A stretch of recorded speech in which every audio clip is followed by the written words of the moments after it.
নমস্কার বন্ধুরা, আমি RS।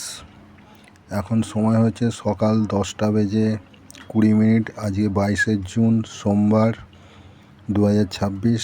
22শে জুন 2026 সোমবার। সময় হচ্ছে সকাল 10:20। এখন পর্যন্ত নিফটি 24,160 পর্যন্ত হাই করেছে।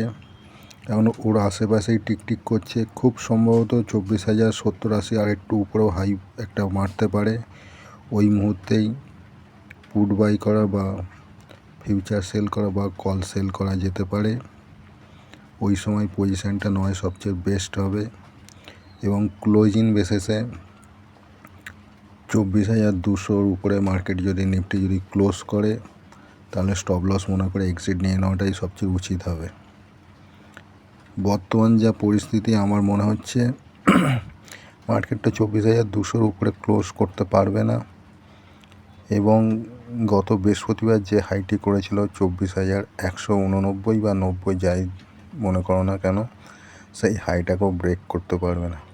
ওর আশেপাশেই একটা হাই বানাবে, যাকে আমরা লোয়ার হাই বলতে পারি।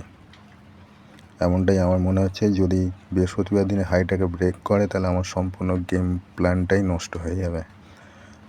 আমি দৃঢ় বিশ্বাস, বৃহস্পতিবার দিনে যে হাইটি ছিল 24,190, ওই হাইটাকে আজকে কোনোভাবেই ব্রেক করবে না। এবং 24,200-র উপরে ক্লোজ করা তো কোনোভাবেই সম্ভব নয়। তাই যদি মার্কেট আর একটুখানি উপরে যায় কয়েক পয়েন্ট, মোটামুটি 24,070-80-র কাছাকাছি, 24,170-80-র কাছাকাছি, তখন পুট বাই বা ফিউচার শর্ট বা কল শর্ট করা যেতে পারে। স্টপ লস 24,200-র উপরে ক্লোজিং বেসে স্টপ লস মনে করে এই পজিশানটা নেওয়া যেতে পারে।